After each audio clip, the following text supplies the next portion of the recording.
সম্মানিত উপস্থিতি, রমাজান শব্দের শাব্দিক অর্থ হচ্ছে আগুনে জ্বালিয়ে পুড়িয়ে ছারখার করে দেওয়া। বিশাল তপ্ত মরুভূমির মধ্যে কোনো শুকনো পাতা পড়লে যেমন ওই শুকনো পাতা জ্বলে পুড়ে যেতে পারে, ঠিক তেমনি রমাজান মানুষের গুনাহকে জ্বালিয়ে পুড়িয়ে ছারখার করে দিতে পারে। এই জন্য এই মাসের নাম রমাজান। মানুষকে পরিশুদ্ধ করতে পারে, মানুষকে বিশুদ্ধ করতে পারে।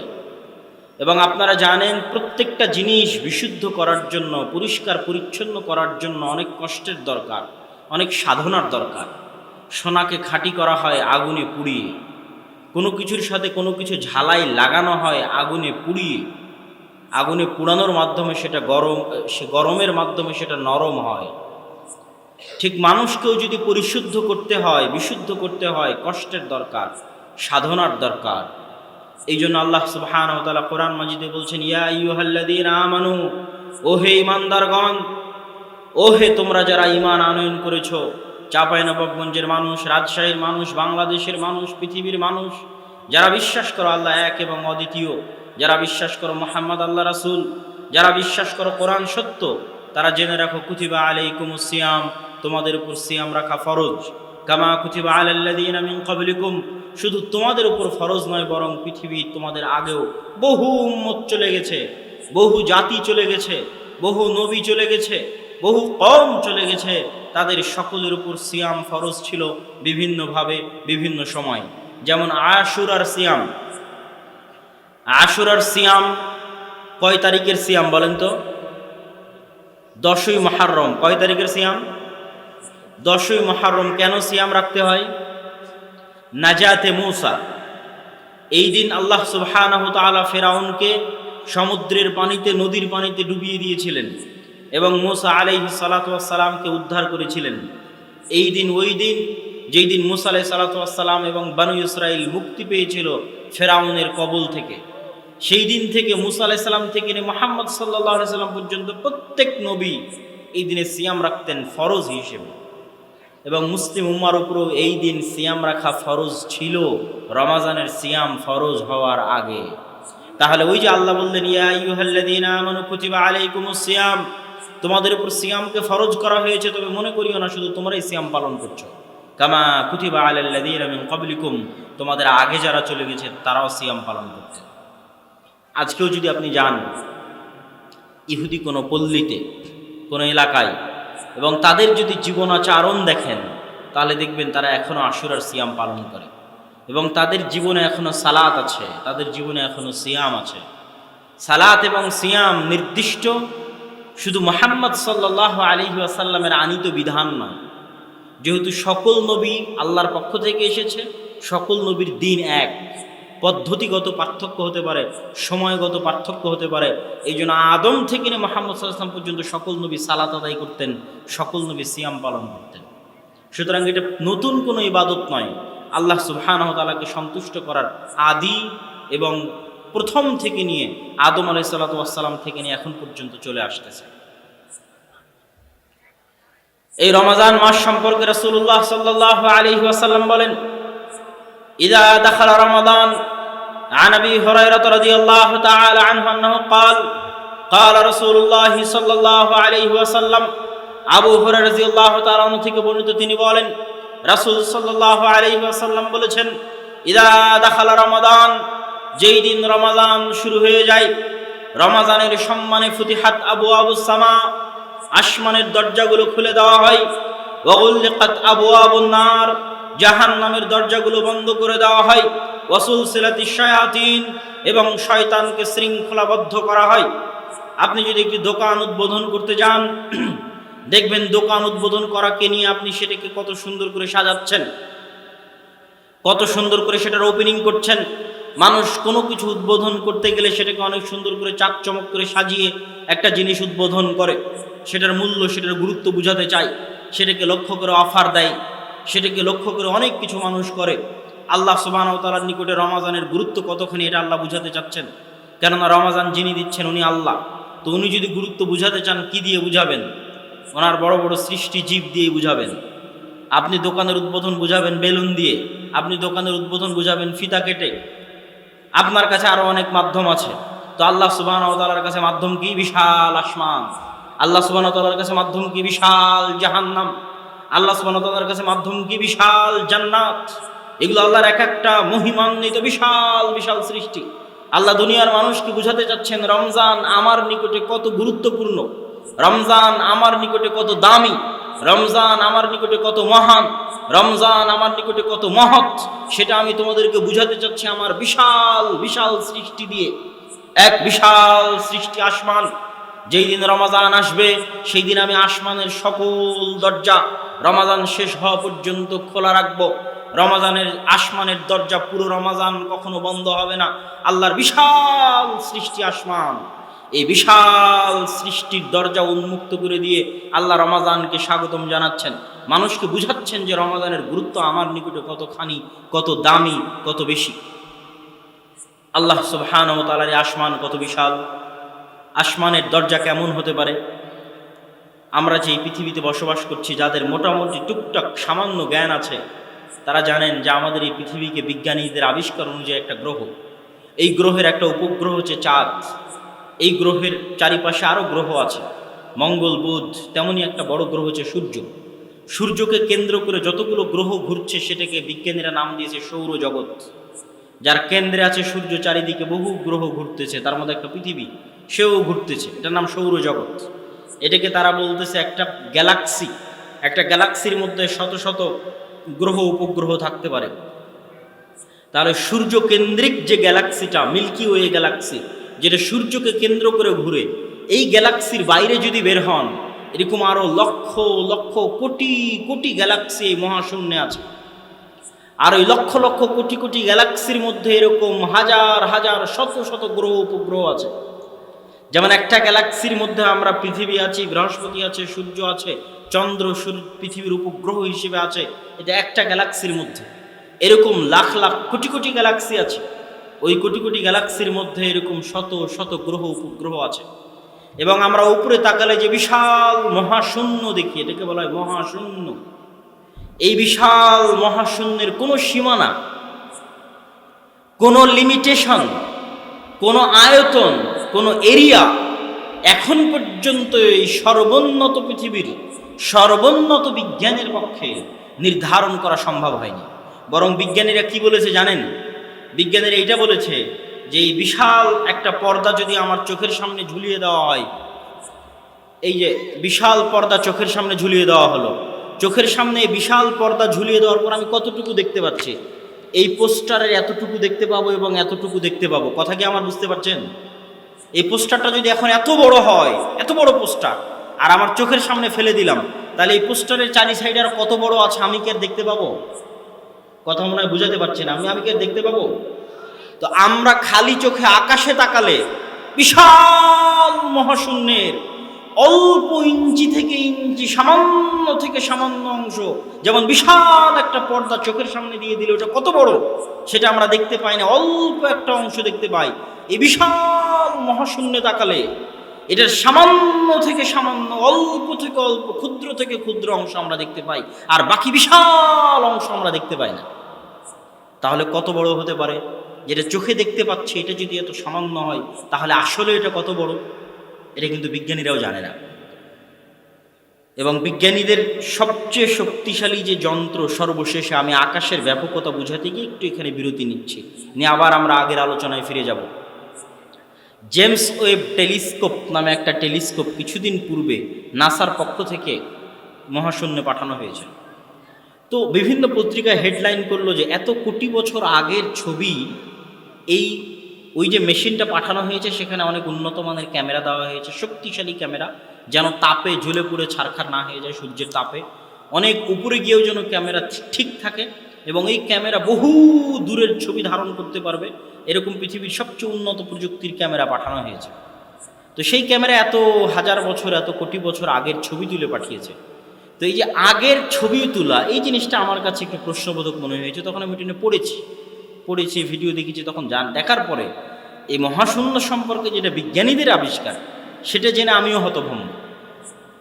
তারা বলতেছে যে আলোর গতিতে আমাদের কাছে দৃশ্য আসে, আপনাকে আমি সরাসরি দেখছি না, আপনিও আমাকে সরাসরি দেখছেন না, আর যারা ফেসবুকে দেখতেছে তারাও তো দেখতেছে না আসলে সরাসরি, বরং প্রত্যেকটার মধ্যে সময়ের গ্যাপ আছে। কিন্তু সময়ের গ্যাপটা এত অল্প যে আমাদের মনে হয় সরাসরি দেখছি। আসলে লাইটের আলো যত দ্রুত ওখান থেকে এখানে আসতেছে আর এখান থেকে আপনার চোখের সামনে যাচ্ছে, তত দেরিতে আপনি আমাকে দেখছেন, আমি আপনাকে দেখছি। কেন, আলো যেতে একটু হলেও সময় লাগে। সূর্য থেকে পৃথিবীতে আলো আসতে 8 মিনিট সময় লাগে, অথচ প্রতি সেকেন্ডে প্রায় 1 থেকে 3 লক্ষ কিলোমিটার গতিতে আলো চলে প্রতি সেকেন্ডে, মিনিটেরও হিসাব বাদ, ঘন্টারও হিসাব বাদ। তো আলো যত, আমরা যে আলোটা পৃথিবীতে দেখতে পাই এটা 8 মিনিট আগের আলো। বিজ্ঞানীদের আবিষ্কারের কথা বলতেছি। কেন 8 মিনিট আগের আলো? এটা আসতে সময় নিয়েছে আলোর গতিতে। তাহলে আমার এখান থেকে দৃশ্য আপনার ওখানে যাচ্ছে, আপনার চোখ এই আলো বন্ধ করে দিলে আমাকে আর দেখতে পাবে না। এখানে সব লাইট বন্ধ হয়ে গেলে আমিও আপনাকে দেখতে পাবো না, আপনিও আমাকে দেখতে পাবেন না। তাহলে আমার আর আপনার দেখার রহস্যটা কি? আলোর মাধ্যমে আপনার ছবি আমার কাছে ভেসে আসতেছে, আমার ছবি আপনার কাছে ভেসে যাচ্ছে। তাহলে সারাদিন আমরা যা দেখছি, কি দেখছি? ছবি দেখছি। সূর্যের আলো যেহেতু দিনের বেলা থাকে, তো এই সামনে যার সাথে কথা বলছে আর ছবিটা ভেসে আমার কাছে আসতেছে। ধরেন সূর্য নাই, সারা পৃথিবী অন্ধকার, কতক্ষণ আপনি এগুলো লাইট দিয়ে চালাবেন? এই অন্ধকার পৃথিবীতে কেউ কাউকে দেখতে পাবে? কথা বলে না যে কেউ কাউকে দেখতে পাবে? পারবে না। তাহলে আমাদের চোখের নিজস্ব দেখার কোনো ক্ষমতা নেই। আল্লাহ সুবহানাহু ওয়া তাআলার দেওয়া সূর্যের আলোতে ছবি এক জায়গায় থেকে আর এক জায়গায় যাচ্ছে এবং যেতে সময় লাগে, আলোর গতিতে সময় লাগে। তাহলে উনি যে বলতেছে এত কোটি বছর আগের ছবি তুলল, আসলে ক্যামেরাটা অত দূরের ছবি তুলতে পেরেছে, যত দূরে যেতে আলোর গতিতে অত কোটি বছর সময় লাগে।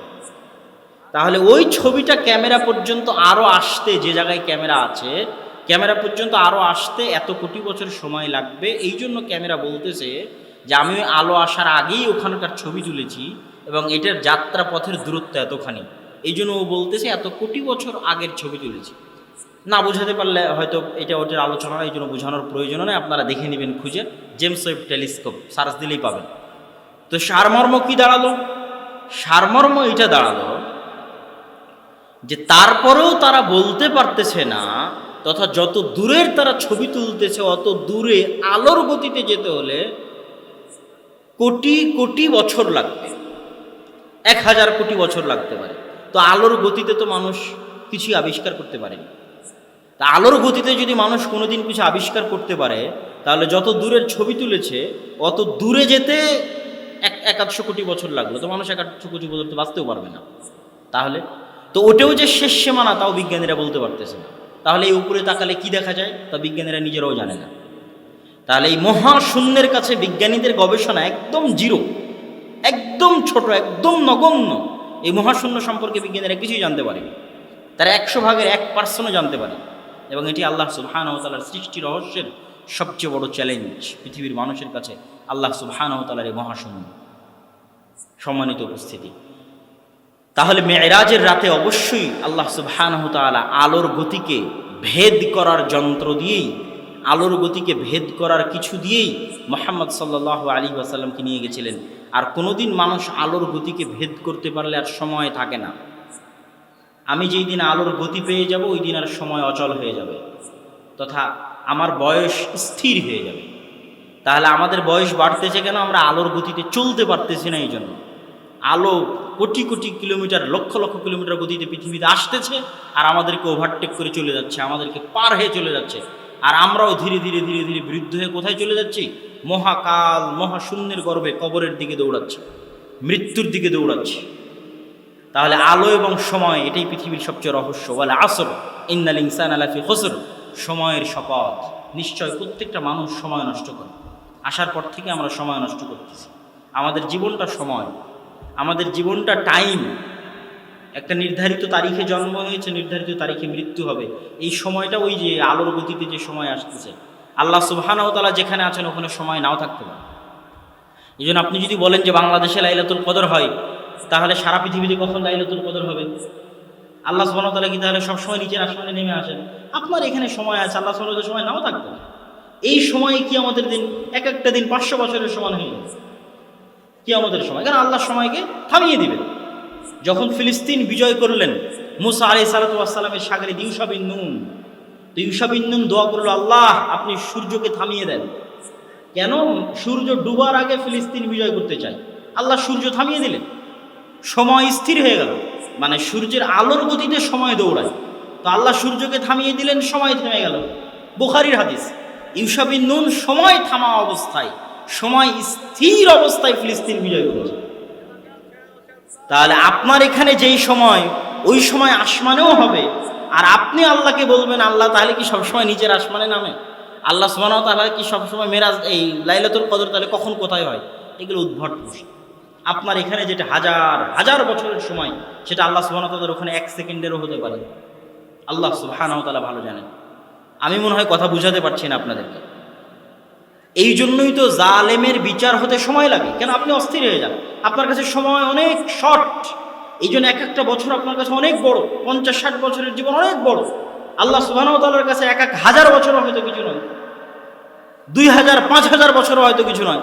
তো 2,000-5,000 বছরও যদি একজন জালেম থাকে, তাহলে সূর্যের আলোর গতির কারণে তো আপনি ক্লান্ত হয়ে গেছেন, কেননা ওই সূর্যের আলোর গতির সাথে তো আপনি পারতেছেন না। ফলে আপনার সময় কি শর্ট, লিমিটেড, দ্রুত আপনার জীবন থেকে সময় চলে যাচ্ছে, আপনি দ্রুত মৃত্যুর দিকে চলে যাচ্ছেন। আল্লাহ সুবহানাহু ওয়া তাআলার কাছে সেটা অত বিশাল নাও হতে পারে। সম্মানিত উপস্থিতি, অতএব আল্লাহ সুবহানাহু ওয়া তাআলার উপর আমাদের নিজেদের এই পৃথিবীর সময়কে কিয়াস করা যাবে না। তাহলে এই যে বিশাল আসমান, এই বিশাল আসমানের দরজাগুলো আল্লাহ সুবহানাহু ওয়া তাআলা খুলে দেন কোন মাস আসলে বলেন তো? কোন মাস আসলে? রমাজান। বিশাল আসমান, যে বিশাল আসমানের তুলনায় আমরা পিঁপড়ার চাইতেও ক্ষুদ্র, পিঁপড়ার চাইতেও নগণ্য। সম্মানিত উপস্থিতি, তারপর আল্লাহ সুবহানাহু ওয়া তাআলা কি করেন? ফুতিহাত আবওয়াবুল জান্নাহ। আল্লাহ সুবহানাহু ওয়া তাআলার এক বিশাল মহৎ সৃষ্টি জান্নাত, উইদ্দাত লিল মুত্তাকিন, মুত্তাকিদের জন্য তৈরি করা হয়েছে। আরযুহাস সামাওয়াত ওয়াল আরজ, আসমান এবং জমিনের যেরকম বিশালতা, আসমান এবং জমিনের যেরকম প্রশস্ততা, জান্নাতের এরকম বিশালতা, জান্নাতের এরকম প্রশস্ততা। এই জান্নাতের সকল দরজা রমাজান যতক্ষণ থাকবে ততক্ষণ খোলা থাকবে। ওয়াগুল্লিকাত আবওয়াবুন নার, আল্লাহ সুবহানাহু ওয়া তাআলার রাগ, আল্লাহ সুবহানাহু ওয়া তাআলার আযাব, আল্লাহ সুবহানাহু ওয়া তাআলার গজব, আল্লাহ সুবহানাহু ওয়া তাআলার শাস্তি, একটা মাধ্যম, একটা উদাহরণ, একটা উপকরণ হচ্ছে জাহান্নাম। জাহান্নামের ভয়াবহতা, জাহান্নামের ভয়ঙ্করতা বিশাল। এই ভয়াবহ ভয়ঙ্কর সৃষ্টির দরজা আল্লাহ সুবহানাহু ওয়া তাআলা বন্ধ করে দেন কোন মাস শুরু হলে? রমাজান মাস শুরু হলে। সম্মানিত উপস্থিতি, রাসূলুল্লাহ সাল্লাল্লাহু আলাইহি ওয়াসাল্লাম বলছেন, আন আবি হুরায়রা রাদিয়াল্লাহু তাআলা আনহু আন্নাহু قال قال رسول الله صلى الله عليه وسلم من صام رمضان ايمانا واحتسابا غفر له ما تقدم من ذنبه ومن قام رمضان ايمانا واحتسابا غفر له ما تقدم من ذنبه ومن قام ليلة القدر ايمانا واحتسابا غفر له ما تقدم من ذنبه। যে ব্যক্তি রমাজান মাসের 30 দিনের সিয়াম পালন করলো, তার অতীতের সকল গুনাহ ক্ষমা হয়ে গেল। আল্লাহু আকবার। যে ব্যক্তি রমাজান মাসে রাত জেগে সালাত আদায় করলো, তারাবির সালাত আদায় করলো, রাত জেগে সালাত আদায় করলো, তার অতীতের সকল গুনাহ আল্লাহ সুবহানাহু ওয়া তাআলা ক্ষমা করে দিবেন। মান কামা লাইলাতুল কদর ঈমানান ওয়া ইহতিসাবান, যে ব্যক্তি রমাজান মাসে লাইলাতুল কদর খুঁজলো, আল্লাহ সুবহানাহু ওয়া তাআলা তার অতীতের সকল গুনাহ ক্ষমা করে দিবেন। আল্লাহু আকবার।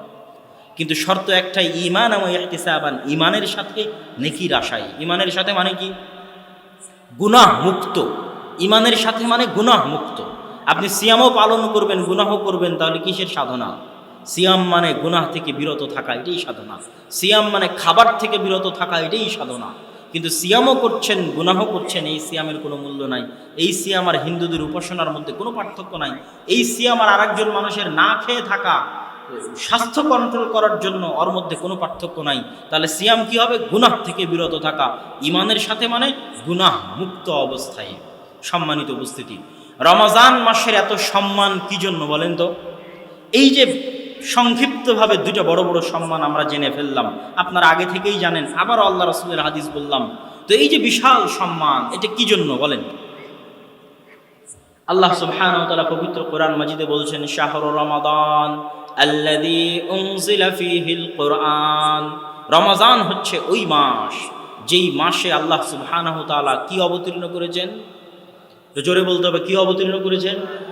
তাহলে রমাজানের যত ফজিলত দেখছেন, যত মহত্ব দেখছেন, যত মানে রমাজানকে নিয়ে আল্লাহ সুবহানাহু ওয়া তাআলার যত প্রস্তুতি দেখছেন, তার মূল কারণ, আসল রহস্য এটা যে রমাজানের সকল ফজিলত, রমাজানের সকল মহত্ব, সকল বড়ত্ব, রমাজানের সকল দাম, সকল মান একটাই কারণ, সেটা হচ্ছে আল্লাহ সুবহানাহু ওয়া তাআলার বাণী কোরআন, কিয়ামত পর্যন্ত অবিকৃত থাকার মুজিজা, রাসূল সাল্লাল্লাহু আলাইহি ওয়াসাল্লামের চিরস্থায়ী মুজিজা, আল্লাহ সুবহানাহু ওয়া তাআলার অস্তিত্বের একমাত্র নিদর্শন, যেটা সরাসরি আল্লাহর সাথে সম্পৃক্ত, আল্লাহর সত্তার সাথে সম্পৃক্ত পৃথিবীতে আছে।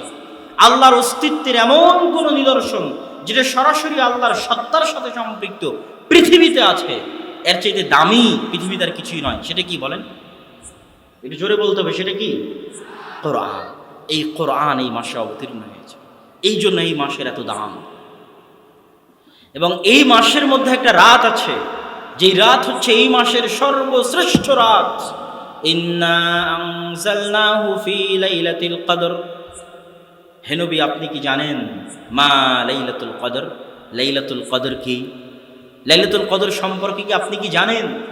লাইলাতুল কদর হচ্ছে খায়রুম মিন আলফি শাহর, 1000 মাস তথা 83 বছরের কাছাকাছি, 83 থেকে 84 বছরের কাছাকাছি 1000 মাস ইবাদত করলে, টানা প্রতি সেকেন্ড ইবাদত করলে, 1000 মাস টোটাল ইবাদত করলে, 1000 মাসে বিরতি দিয়ে 5 ওয়াক্ত সালাত, এটা নয়। 1000 মাসের শুরুতে ইবাদত শুরু করেছে, শেষে ইবাদত শেষ করবে। টোটাল 1000 মাস খালি ইবাদতই করতে থাকবে, তথা টোটাল জন্ম থেকে 83 বছর পর্যন্ত সিজদাতে পড়ে আছে, আল্লাহর তাকবীর এবং তাসবিহ তাহলিলেই পড়ে আছে, কোনো বিরতি ছাড়া, কোনো বিশ্রাম ছাড়া। এই রকম ইবাদতের চেয়েও উত্তম, সমান নয়, ভুল বুঝিয়েন না। 1000 মাস টানা ইবাদত করলে যা নেকি হবে তার সমান, তার চাইতে উত্তম। খায়রুম মিন আলফি শাহর, 1000 মাস টানা ইবাদত করলে যা নেকি হবে তার চেয়ে উত্তম, তার চেয়ে বেশি, তার চেয়ে দামি একাই এক রাত। সেই রাতের নাম হচ্ছে লাইলাতুল কদর। এই রাতে কি হয় আপনি জানেন? তানাজ্জালুল মালায়েকাতু ওয়ার রূহ। এই রাতে পৃথিবীর এমন একটা ইঞ্চি জমি এবং মাটি খালি থাকে না, যে একটা ইঞ্চি জমি এবং মাটিতে আল্লাহর ফেরেশতা থাকে না। আল্লাহু আকবার। পৃথিবীর কোনো ইঞ্চি মাটি, একটা ধূলিকণা, একটা বালিকণা খালি থাকে না, যেই ধূলিকণা বালিকণায় আল্লাহ সুবহানাহু ওয়া তাআলার ফেরেশতা আসমান থেকে রহমত এবং বরকত নিয়ে অবতীর্ণ হয় না। কেন? এই রাতের এত বিশালতা, এত মহত্ব কি জন্য? ইন্না আনজালনাহু ফি লাইলাতুল কদর। পৃথিবীর মধ্যে আমার অস্তিত্বের একমাত্র নিদর্শন, যেটা আমার অস্তিত্বের সাথে সম্পৃক্ত ডাইরেক্টলি, ওই জিনিস, সেটা হচ্ছে কোরআন। ওটা একমাত্র জিনিসটাই মহান রাতে অবতীর্ণ হয়েছে। এই জন্য এই রাতের এত সম্মান। এই রাতের প্রস্তুতিতে আসমান থেকে সকল ফেরেশতা পৃথিবীতে নেমে আসে। এই রাত 83 বছরের চাইতে বেশি ইবাদত করার চাইতে বেশি উত্তম। সে রাতের নাম হচ্ছে লাইলাতুল কদর। এই লাইলাতুল কদর আছে রমজান মাসের মধ্যে। মান কামা লাইলাতুল কদরি ঈমানান ওয়া ইহতিসাবান গুফিরা লাহু মা তাকাদ্দামা মিন যামবি। যে লাইলাতুল কদর ঈমানের সাথে পেয়ে গেল, নেকির আশায় পেয়ে গেল, তার অতীতের সকল গুনাহ ক্ষমা, অতীতের সকল গুনাহ মাফ। আল্লাহু আকবার। আল্লাহ সুবহানাহু ওয়া তাআলা আমাদেরকে লাইলাতুল কদর পাওয়ার তৌফিক দান করুক। আল্লাহুম্মা আমিন। সম্মানিত উপস্থিতি, তাহলে রমজানকে কেন্দ্র করে, রমজান মাসকে লক্ষ্য করে আমরা কি দেখলাম? রমজান মাসের মহত্বে আল্লাহ সুবহানাহু ওয়া তাআলা আসমানের দরজা খুলে দিচ্ছেন, জান্নাতের দরজা খুলে দিচ্ছেন, জাহান্নামের দরজা বন্ধ করে দিচ্ছেন, শয়তানকে শৃঙ্খলাবদ্ধ করছেন। রমজানে সিয়াম রাখলে অতীতের গুনাহ মাফ, তারাবির সালাত আদায় করলে অতীতের গুনাহ মাফ, লাইলাতুল কদর পেলে অতীতের গুনাহ মাফ। রমজান এমন একটি মাস যে মাসে কোরআন অবতীর্ণ হয়েছে। রমজান এমন একটি মাস যে মাসে লাইলাতুল কদর আছে। রমজান এমন একটি মাস যে মাসে ওই রাত আছে যেই লাইলাতুল কদরে আল্লাহ সুবহানাহু ওয়া তাআলা পবিত্র কোরআন অবতীর্ণ করেছে। এগুলো সব মিলে গোটা রমজান মাস হচ্ছে পরিপূর্ণ ইবাদতের একটা ফুল প্যাকেজ, যার জন্য মানুষের আগে থেকেই প্রস্তুতির প্রয়োজন আছে, আগে থেকেই সেই মাসকে মূল্যায়নের প্রয়োজন আছে। এই মাস হাতছাড়া হয়ে গেলে, এই মাস অতিক্রম হয়ে গেলে যদি মানুষ ইবাদত না নিতেই, তো কোনো মুসলমানের সন্তান বিনা কোরআনে পৃথিবী থেকে বিদায় নিতে পারে না। যেমন আল্লাহ বলেছে লা তামুতুন্না ইল্লা ওয়া আনতুম মুসলিমুন, তোমরা মৃত্যুবরণ করিও না যতক্ষণ না তোমরা মুসলমান হয়েছ। মুসলিম না হয়ে মৃত্যুবরণ করিও না। সেরকম কোরআন পড়া না জেনে মুসলমান দুনিয়া থেকে বিদায় নিতে পারে না, অসম্ভব। কোরআন অতীব গুরুত্বপূর্ণ, অতীব দামি এক কিতাব যা আল্লাহ সুবহানাহু ওয়া তাআলা এই জাতি, এই কওমকে দিয়েছেন। রাসূলুল্লাহ সাল্লাল্লাহু আলাইহি ওয়াসাল্লাম বলছেন, ইন্নাল্লাহা ইয়ারফাউ বিহাদাল কিতাবি আকওয়ামান ওয়া ইয়াদউ বিহি আখারিন। দাড়ি পাল্লার যেমন দুইটা পাল্লা থাকে, বাটখারা দুই দিকে যদি সমান সমান দেন তো দাড়ি পাল্লার এই দুইটা পাল্লা সমান সমান দাঁড়িয়ে থাকবে। বাটখারা যদি একদিকে বেশি দেন